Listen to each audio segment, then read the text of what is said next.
Hello, everyone. Welcome to today's webinar, The Impact of Changing Shopper Expectations and the Implications for Food Retailers. My name is Mike Troy. I'm the editor of Retail Leader. I'll be your host today for a lively presentation with lots of interesting insights, really looking at the forces at play in the market, and hopefully we'll have some good information that you all can use to develop tactics and strategies to grow your businesses. I'm especially excited about today's webinar because it's based on really some awesome research. And I say that because as an editor of a trade publication, you receive a lot of studies. And I'm a bit of a research methodology geek because, some studies can be a little thin. Typically, the first thing I'll look at is how the research is conducted, so you'll know whether the information is good. In this case, the information is really solid. IDC and Precima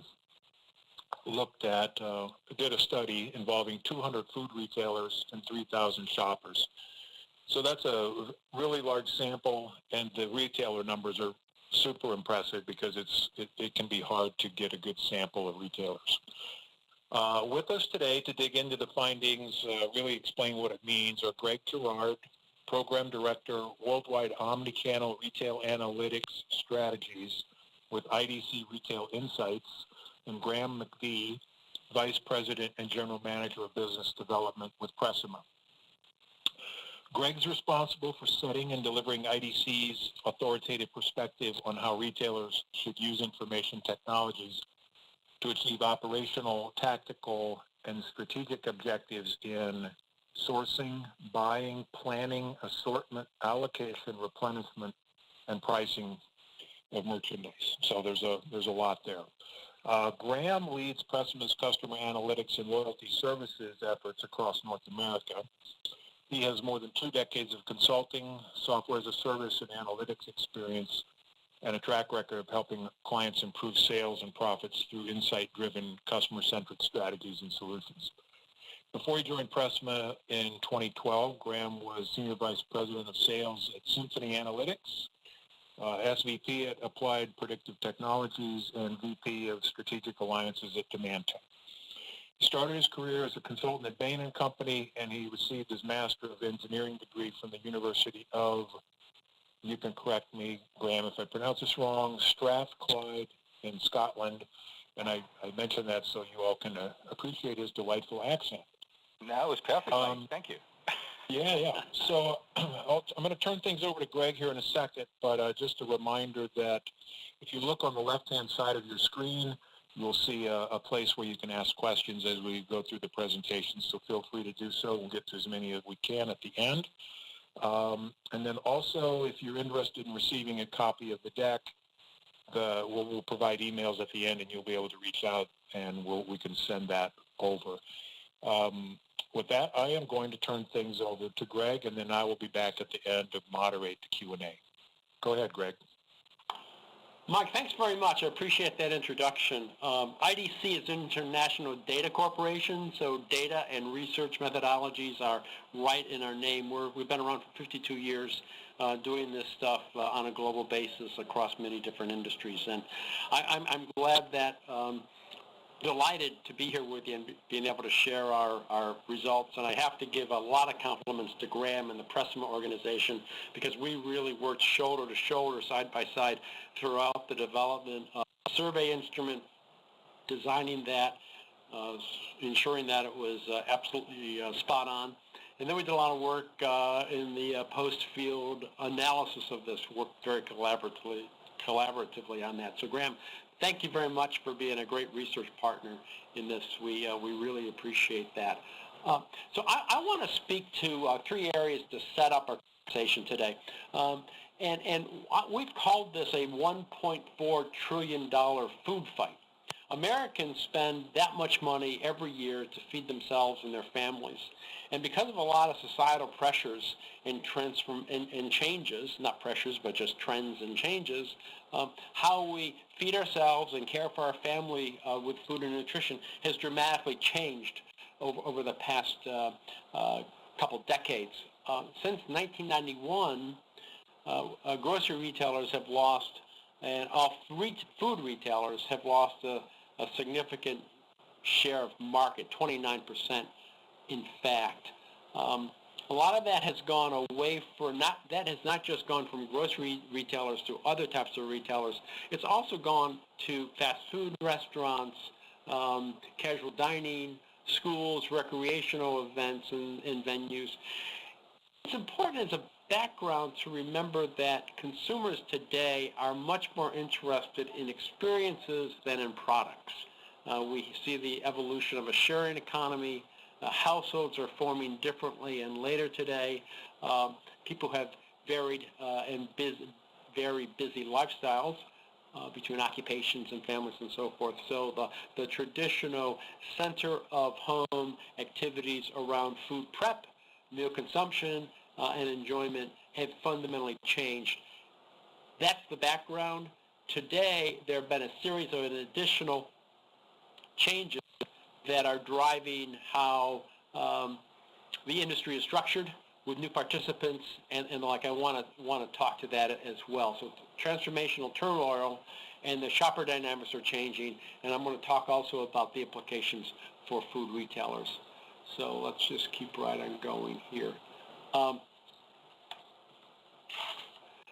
Here are some that we pulled out while we were doing our research, and I'll just supplement a couple of the things here with some additional comments. So price wars have been ongoing for some time. In fact, there's been food deflation in raw commodity prices as well as wholesale costs of food, as well as competition in the store. As a result of this, some large, very profitable and long-standing retailers have lost market value. Amongst those are Kroger, Whole Foods, which was acquired by Amazon, Sprouts, and Super Value have all lost significant parts of their capitalization. European price leaders are coming in like Aldi and Lidl, with very different strategies around assortment, space, product, and how they operate their stores. So they have a very low and different cost structure and more efficient financial models than traditional U.S. retailers. Here, the Moody's Investor Service and other financial analysts who follow the grocery industry are making comments like we expect the pricing environment to get more competitive as value discounters like Aldi expand, players like Lidl enter the market, and Walmart flexes its pricing muscle to gain market share. Regarding Walmart, they have a board-approved multi-billion-dollar long multi-year effort to buy down prices to regain their great but lost price leadership position. At the same time, starting wages are going up for associates in stores, adding cost pressure on margins. Lots of industry transformations. I've mentioned that Whole Foods was acquired by Amazon, and then Walmart has jumped into the fray by partnering with Google Express to make tens of thousands of its products available for next and same-day delivery. On a personal note, I want to tell you that my wife and I own an Alexa. In fact, we own 3, bought 2, and I was given 1 at a conference. And I've just started using that, the kitchen one. We have 1 in the kitchen. I've just started using that one to order direct from Amazon. Standing in my kitchen, I needed some protein powder, and I just told Alexa I needed it, for the price, and added that I was getting $7 in discounts, and that it would be delivered next day through my Prime my Prime account. You can't beat that, right? That was just a terrific value and quite easy. So let's talk about some of the shopper characteristics that are changing this environment. One aspect that we look at is you might call the wandering shopper or the nomadic shopper. And shoppers have more choice. All consumers have more choice today. And that's driving some fragmentation of shopper spend, in what is a zero-sum game. your loss is your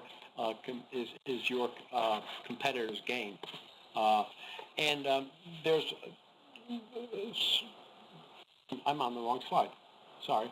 So I wanted to be here. Shopper fragmentation is that issue. So we're looking at 25% of today's shoppers growing to 32% within 2 years prefer shopping at multiple stores to satisfy their grocery needs. Now compare that to only 12% who expect to consolidate their shopping over the next 2 years. And as I said, it's a zero-sum game.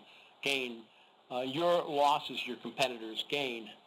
And as we've just discussed, your competitive set is rapidly changing. These statistics here prove that it's not just price that people are looking for. Sure, 75% are searching for price, but other significantly large segments of the population are looking for convenience, for the satisfaction of different shopping missions, and to find products that they want that aren't available in their traditional stores or primary grocery store. In general, we can sum it up and say that millennials they wander for convenience and by shopping mission, and older working adults wander for price and selection. Millennials are least likely to go for shopping for price at 66%. Later stage or older working-aged adults, 51 to 51 to 70, are more inclined to buy on price. Now, so let's also look at, as we do in that green bar, why shoppers say what's likely to bring them back. It's all about the product, and it's fresh produce, product quality, and improved assortments. On the other hand, some things that retailers try as strategies aren't as likely, consumers say, to be to bring them and to draw them back into the store. We looked at 10 different aspects of shopping, including products and assortments, store characteristics, customer service, and e-commerce. And across age groups and locations, smaller stores ranked dead last among the 10 aspects of shopping that we looked at. And in-store experiences, better customer service, and even personalized offers ranked in the middle as drivers to bring shoppers back. That was somewhat surprising. Let's go on to that shoppers want retailers to deliver the basics, but they also want the differentiators. And this is where we see a split by generation. By and large, younger consumers are looking for what are evolving as differentiated value-added services, while older shoppers are more concerned about the traditional aspects of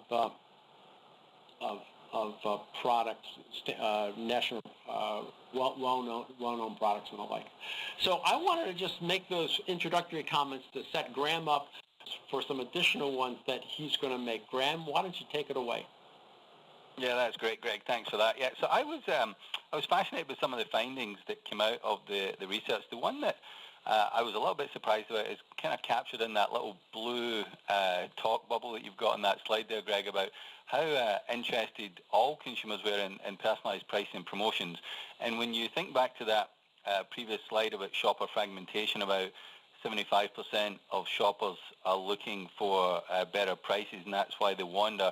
It did make me wonder if there's an opportunity for retailers to become a little bit more advanced in some of the personalized pricing and promotions and use that as a way to consolidate some of the shoppers' spend and prevent some of that fragmentation.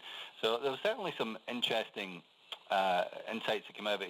Things like the better in-store experiences as well, the meal solutions, a lot of things that retailers could take actions on to win with customers and see if they can bring the shopper back into their stores. Yeah, and a lot of the value-added services aren't just in-store, right? They're outside the store and in between. We saw a lot of uptake of interest in things like menu planning, budget management, help with shopping lists as drivers for loyalty. And we also asked folks what would they like that they least expect from retailers, and that's where older working age adults responded heavily that they'd be in favor of personalized promotions. Yeah, I think there's a lot of great insights there for different retailers thinking about how to satisfy different needs. One of the things we were intrigued about in the research was the whole concept of where do people value spending their time when they're actually in the store. So one of the questions we asked was, if you look at all the different departments that you could have in the store, we asked the 3,000 consumers to rate the value of the time they spend in the store itself.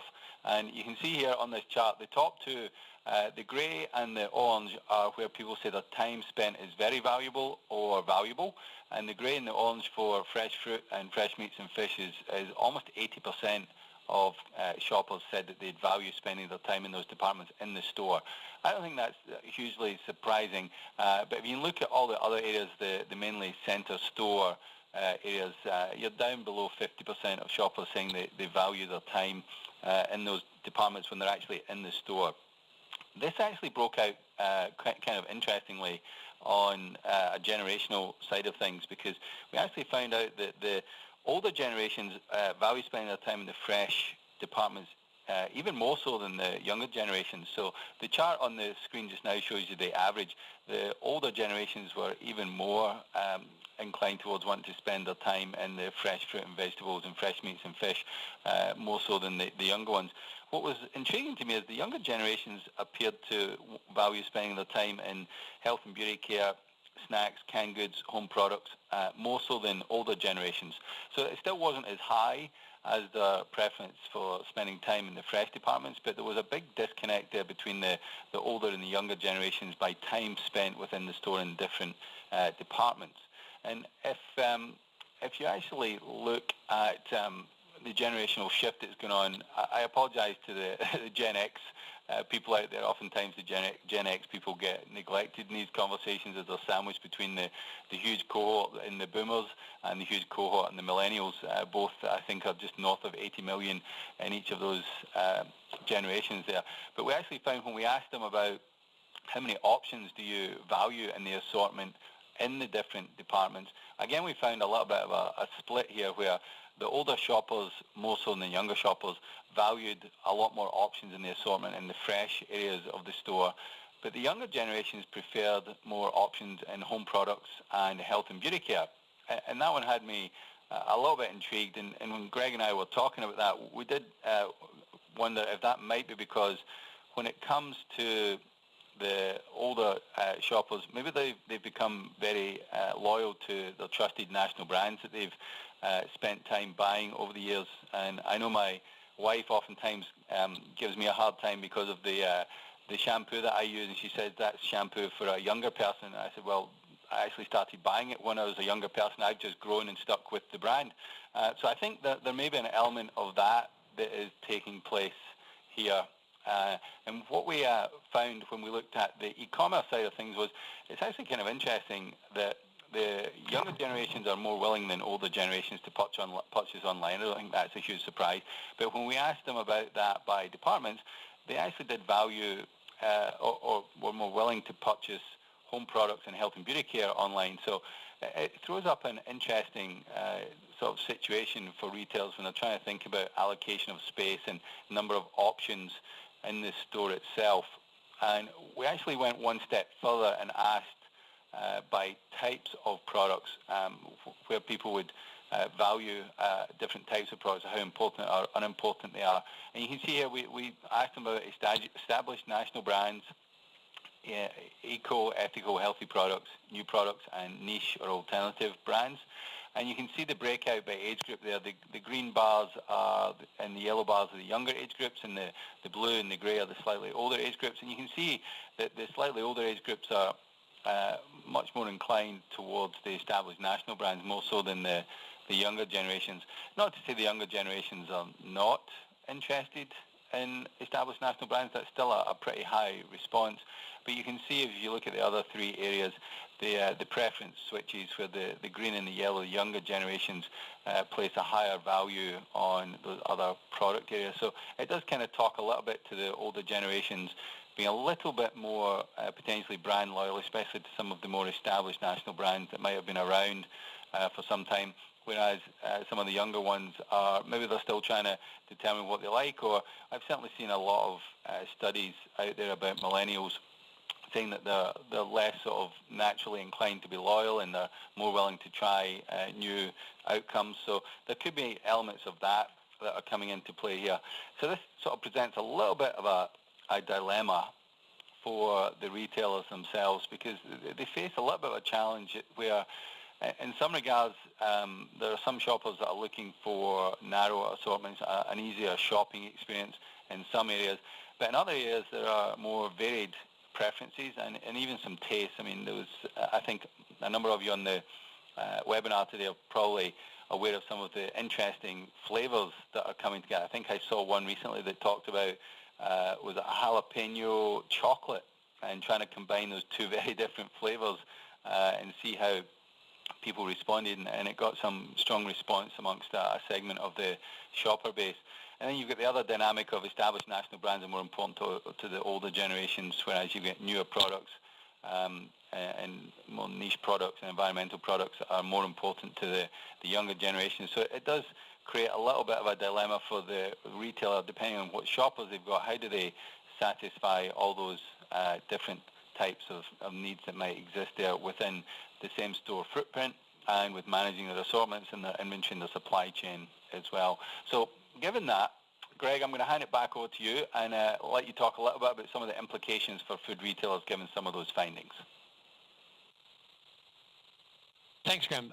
Really interesting. What that brought to mind to me was the importance of attributes and the need for retailers along the entire life cycle of products to manage new product introduction, assortments, especially localized assortments, with a new eye to the different attributes of product, because the description and differentiation we've just talked about are all attribute-based. And we'll speak later in the conversation about the importance of analytics. But unless you've got a foundation in product attributes and store attributes and shopper attributes, you really can't solve for the problem that we're talking about. So the importance of attributes drives to the need for new approaches to product data management, product information management systems, and the like, as the foundations for the kinds of analytics that retailers are going to need going forward. So I want to about and just follow up the comment that Graham pointed to, which is the where people value their time or don't.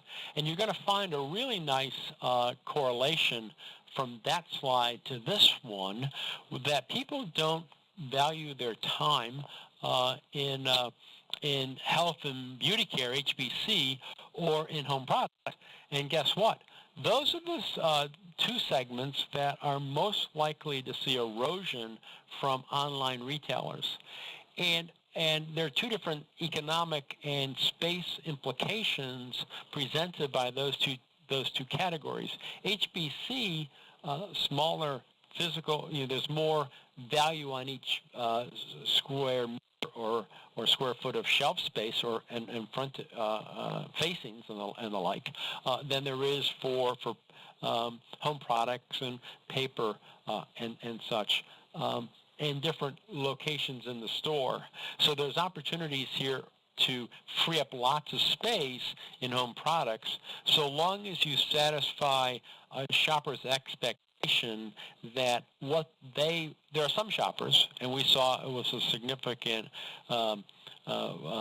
minority, a significant number of shoppers who like narrow assortments, with the stipulation that what I like is there. They want their cake and eat it too. But the point there is localization. If you can localize assortments to keep key items in an assortment in those stores where people like that shop, you're going to be better off. And that is especially important to health and beauty care, as we see on this slide. If we look at this by demographic sector, We see that over 20% of shoppers purchase groceries via e-commerce at least once a month.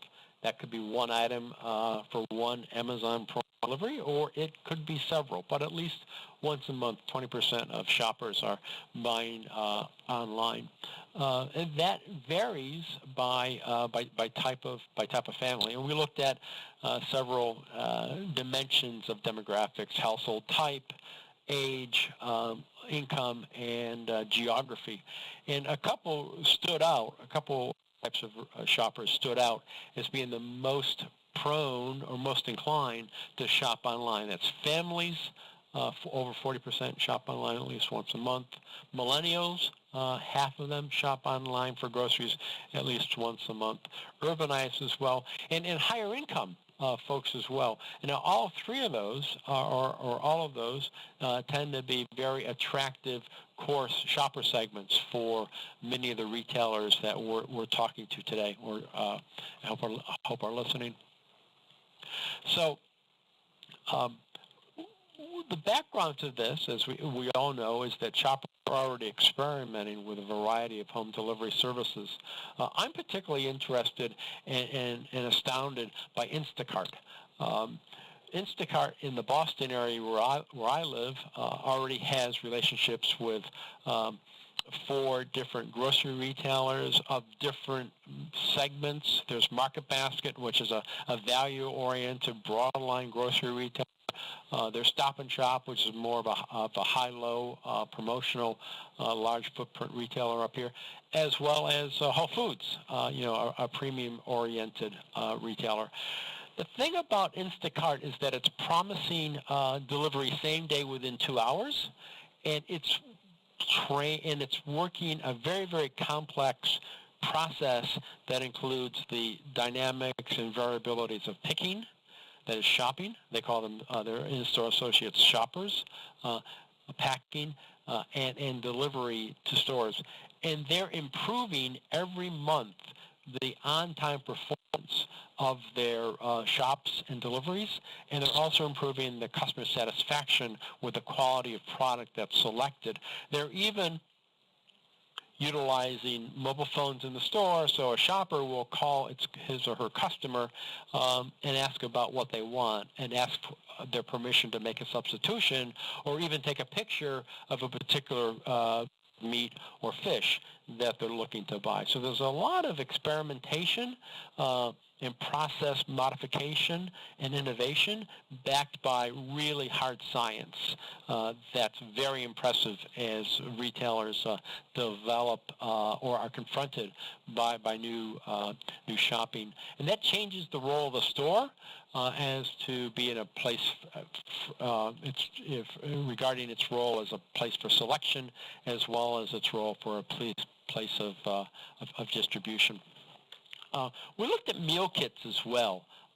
There's been a lot of conversation in advertising with Blue Apron, Fresh Direct up here in Boston. There's Purple Carrot, and as you know, Blue Apron went public and recently had to announce a staff reduction as it missed some early quarter earnings expectations.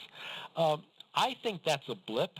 There were some particulars about that IPO timing that downgrade, in my mind, the importance of that as an indicator for the future role of prepared foods and meal kits as we go forward.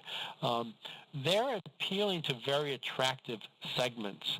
There's some confusion still in the market as to what a meal kit is. By definition, it's a delivered box that has all of the ingredients required to make a particular meal, all proportioned out, pre-measured, with instructions and a menu to do that. It satisfies expectations for experimentation, for family time together, and for convenience. And people who've tried it love it. I think this is a longer-term solution than just what happened with Blue Apron over the past couple months. prepared meal spending as well is increasing. And there's the meal kit spending increases as well. People are doing this for a variety of different reasons, as I mentioned earlier, for buying prepared foods or for experimenting with meal kits. Convenience in terms of saving time. This is a direct response to, or it's a good way for retailers to compete with the movement of meal occasions over to restaurants and fast food because it costs less than a restaurant. It provides something different.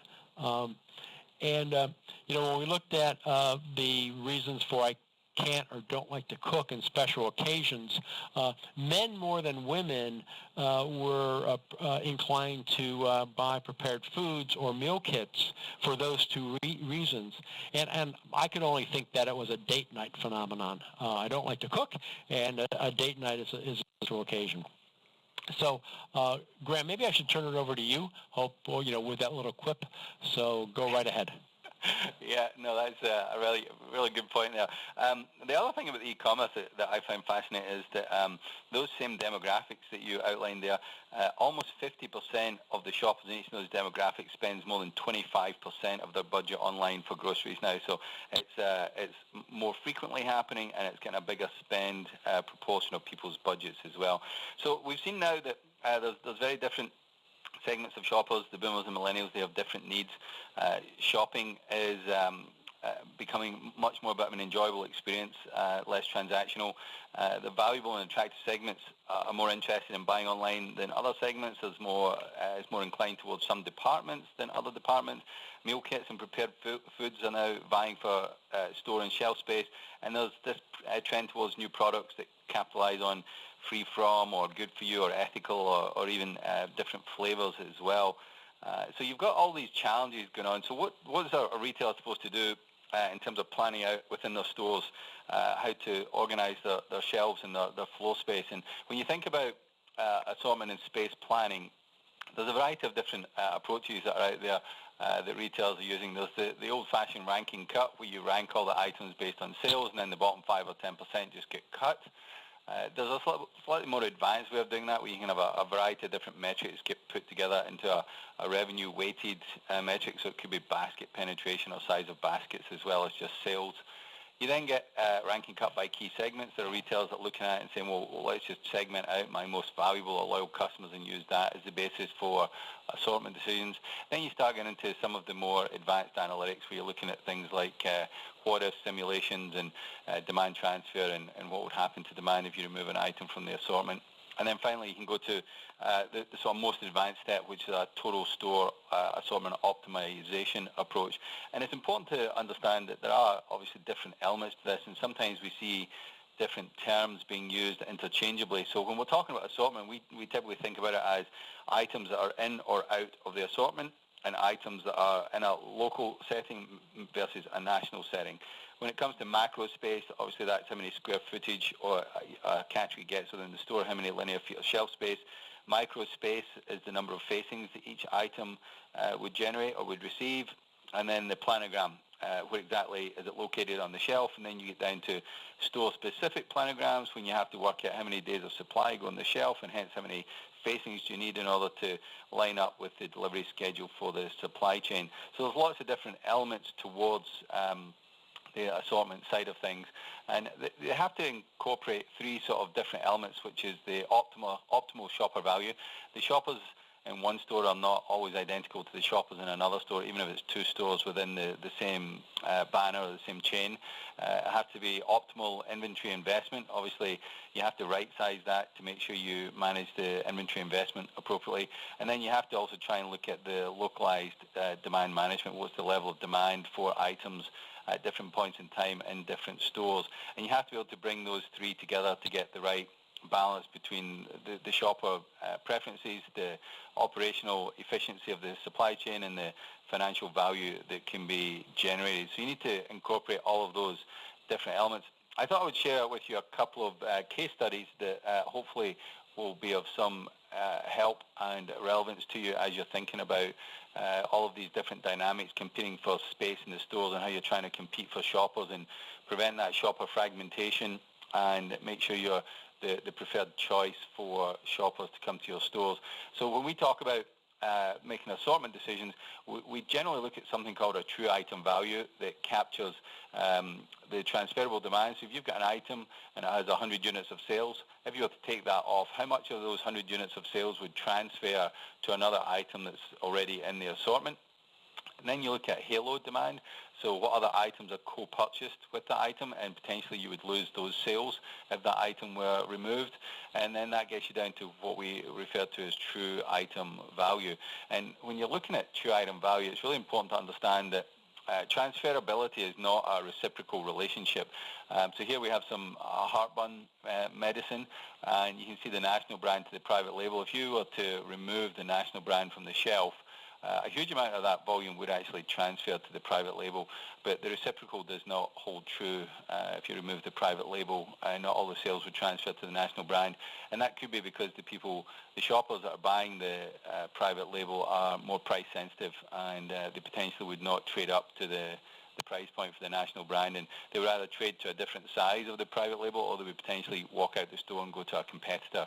So it's really important to quantify the transferable demand in both directions to make sure you're truly understanding the true item value of each individual item.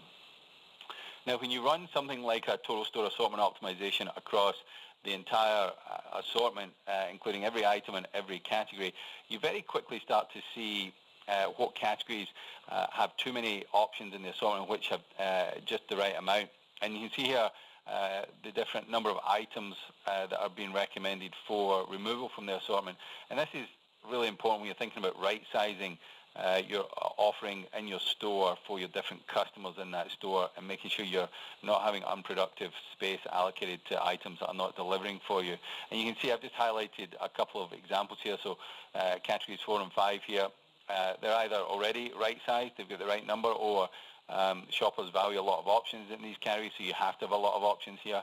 Whereas there can be other categories where there's a lot of D-list candidates out there, and you can see that shoppers maybe do not value a lot of options in these categories. One that I see a lot, and I apologize if this upsets anyone out there who may be a manager of a brand in this area, but bottled water is one of those categories where there's a lot of transferable demand, and you oftentimes see a 12-pack and a 24-pack of a couple of national brands, maybe 3, 4 national brands, and the private label. We oftentimes find that when you run the analysis, you can take the 12-pack of one national brand and the 24-pack of another national brand off the shelf and keep the 12 and 24-pack of the private label, and pretty much all of that demand will just flow to the other options in the assortment.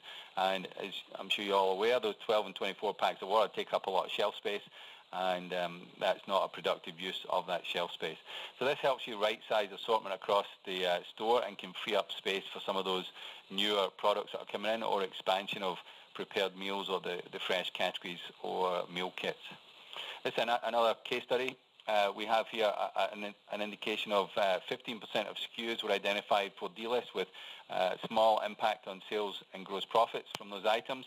And when you remove those unproductive SKUs, you can actually replace them with better performing new products, or you can expand facings of existing high-performing rapid turn products, or you can expand distribution of high-performing limited distribution products. There are additional value generated as well. You can have higher turns of the items that are on the shelves, and as a result you can reduce your inventory capital. You can potentially have fewer out of stocks for the rapid turn products by having more days of supply on the shelf from the additional space that's freed up. And then we have seen evidence of a more positive shopping experience from decluttered shelves, and making the decision process a little bit easier for shoppers as they're in the store trying to make their decisions. So there's a lot. Graham, if I could, while you stay on that slide, so the slight negative impact on sales and slight negative impact on gross profits are before you consider those additional benefits that you've just outlined in that green box, right? Because once you add those on, then you've got incremental benefit to sales and incremental benefit to gross profit. That is exactly right, Greg. Yes, you've hit the nail on the head there. Yeah, good. Yeah. So yeah, it's definitely, we see that a lot about, if you think about a retailer, you've got finite real estate on the shelves in the store, and you want to make as productive use of that real estate as possible. So if you've got items that are taking up valuable shelf real estate and they're not generating a lot of demand and they're not valuable for your best customers, then there's an opportunity there to replace them with better performing SKUs. And if you do that in the right way and you remove the items that have high transferable demand and low halo, then you can actually have minimal impact on sales and gross profits from that delist decision, and then that frees up that space for higher performing, better productive items that can be replacing them on the shelves. When you look at it at the individual category, if you do the analysis for each individual item across every single category simultaneously, not only do you right-size the assortment and the shelf allocation by across categories within the store, you can actually look at for each individual item within a category and give the category manager good insights. So here you can see a chart on the horizontal axis there. We've got best customer item importance. You generally do not want to delist an item that's valuable for your best customers. And then on the vertical axis, we've got true item value, so where you've got low transferable demand and high halo. So the top right-hand quadrant there, the core items, those appeal to best customers and they have few substitutes, so you want to make sure that those are part of your core assortment. The ones in the bottom left, though, can be interesting delist opportunities. We also find that this is helpful information for manufacturers and retailers to have a much more productive conversation about what is the right item to introduce and to maintain in the assortment. Sometimes manufacturers have the desire to have all of the items across as many retailers as possible, but there are some items that disproportionately appeal to shoppers that shop at Whole Foods versus Walmart versus Stop and Shop versus Safeway. There's different items that are appealing to different shoppers, so this can facilitate a very productive conversation between category managers and salespeople across the retailer supplier value continuum.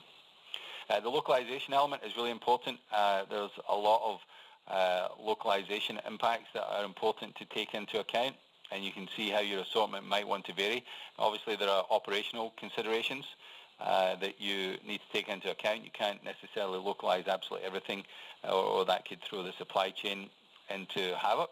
But there are certainly some big wins that you can find by understanding at local levels, whether it's at the store or the cluster level, how you might want to alter the assortment. And we definitely see retailers out there having what they call their core assortment, which could be 70 to 80% of the items are core and feature in most stores, and then there's 20 or 30% of the items can be more localized at some low level of the store hierarchy. So you can actually satisfy customer needs, drive sales, and have a very productive shelf arrangement in each of the individual stores as a result of that.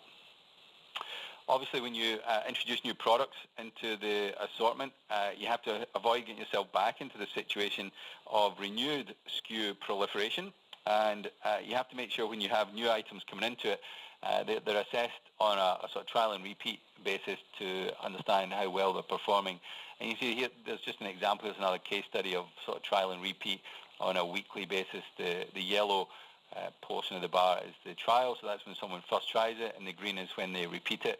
And the grey dotted line shows you the promo percent. So you can see here, this was obviously a successful launch because you start off with a lot of yellow at the start in week 1, and as you move across the weeks, you get to the middle of the year, week 26, and the green portion is starting to get bigger than the yellow, and as you move towards the end of the year, the green part of it is bigger than the yellow part. So obviously the repeat purchase has been successful.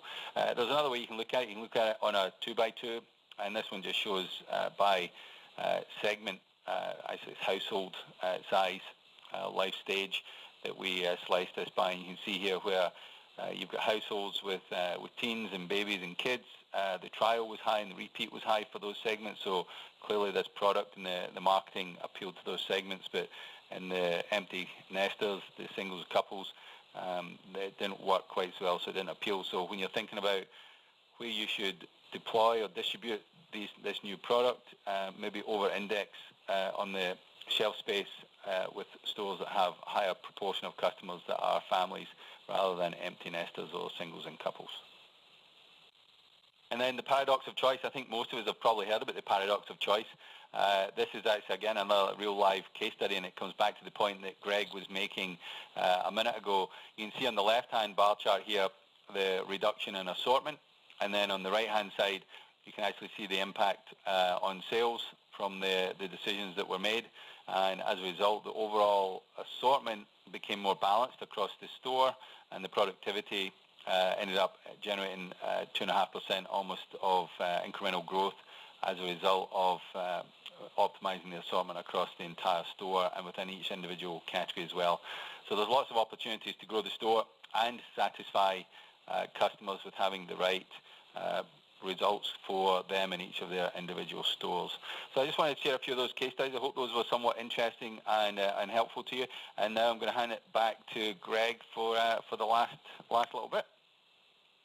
Hey, Graham, very interesting case studies there. I wanted to point out a couple comments about that, specifically to the nature of the assortment. When a retailer today wants to optimize the assortment, it's really, we're seeing leading retailers look at not just the assortment in the store, but also the endless aisle assortment available to shoppers of that store from their online purchases. And that's going to be more and more important as we see the opportunity to reduce and to change the amount of space that's given to some categories in some stores and expand in others, and being able to serve segments of the population who have a inclination to shop online with products that won't be carried in the store but will be available to them online. So there's a need to balance the in-store as well as online assortment strategy.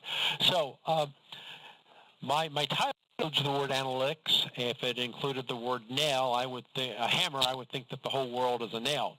But I just think of that analytics support just about all the problems, the solutions to just about all the problems that retailers are facing today, and the data is very strongly supporting that. So we looked at a key metric of comp store sales amongst the 200 retailers that we surveyed, and we divided this two sets of the retailers up into two broad groups, one of whom utilized manufacturers' recommendations and descriptive sales reports versus those that used advanced analytics and optimization technologies, and we looked at the comp store sales that the two groups achieved, and there's a marked difference, a 2.0 times difference in that. There's a lot of variability within the groups, but on average, those retailers who are deploying optimization and analytics techniques are solving. Are growing much faster and more profitably, and I think that finding just underscores the truth of what Graham spoke to in those great case studies. Now, the variability that I suggested, even if you've got analytical tools, some of those tools might not be up to snuff, and you might not have the right sets of talents and skills to utilize them. So we're still seeing that up to 50% of retailers only, or actually more than 50%, have tools that do no better than marginally contribute to their success. Some folks are looking at tools and analytics, a very small portion, less than about 10%, and somehow impeding their ability. I see some questions coming around saying, well, my merchants don't have time to use analytics. There's something wrong with the presumption of that question.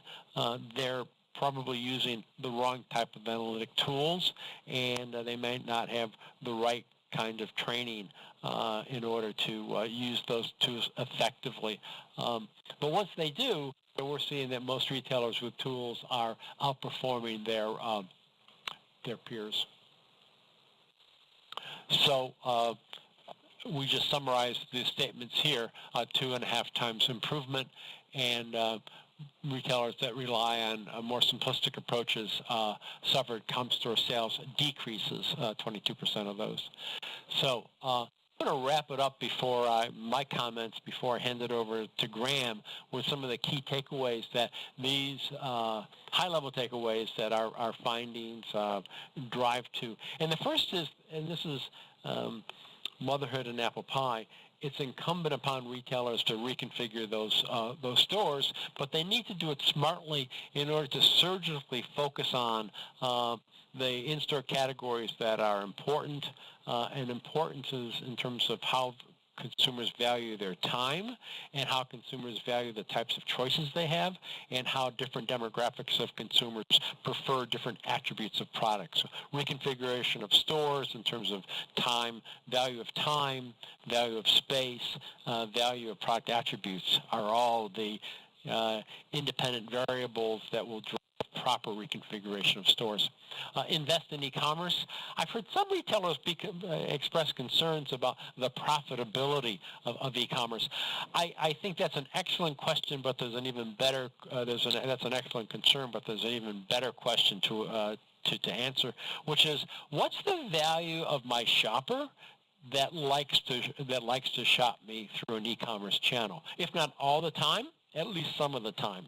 And if you solve for that, improve the value of your e-commerce inclined shoppers, I think you'll look at e-commerce in a much different way. And as an old friend of mine said, the trend is your friend, and the trend is towards e-commerce. That's why we're seeing the disruptions I talked about earlier of Walmart utilizing Google Express and Amazon getting involved with Whole Food Markets. The prepared foods and meal kit offerings, while the latter is very, very early and prepared meals are more established but still nascent, retailers need to find value-added ways to address the meal occasions that their customers need and or have, and those two offerings can do it. And they differentiate, they help food retailers differentiate themselves and compete against other meal options. Finally, and it underlines the last point I made, arm your merchants with data, insights, and tools. Precima, and as Graham pointed out, demonstrates the value of analytics insights, which you just cannot do with descriptive row and column reports that just describe what's happened. You need the ability to dig deep and to assess what with predictive analytics, forecast the impact of a particular action that you'll take and the complexities of all the other variables that are afoot, and also then to prescribe what sets of actions that combinatorially improve the output and performance of a store. So those are the takeaways that I'd underscore. Graham, would you like to continue? Yeah, I just wanted to wrap up with one final comment. This is a little bit of what I think of as a truism in the retail space. Retailers that best satisfy the needs of customers will win. But to do that, there are two objectives that need to be realized. Firstly, you need to understand those customer needs on a granular, timely, and frequent basis. But then you have to connect that to a plan and a strategy and an action, because understanding the need is one thing, but being able to actually take the action so you can best satisfy the customer needs is incredibly important. And I think if retailers can do that consistently, it'll allow them the ability to compete in a differentiated and sustainable way. So with that, I'm going to hand it back to Mike. And Mike, I think we've got a couple of minutes left for some questions. Yeah, that was great. Like I said at the start, the research is solid. We actually really are short on time for questions. So I guess what I would do is remind everyone that the presentation is available.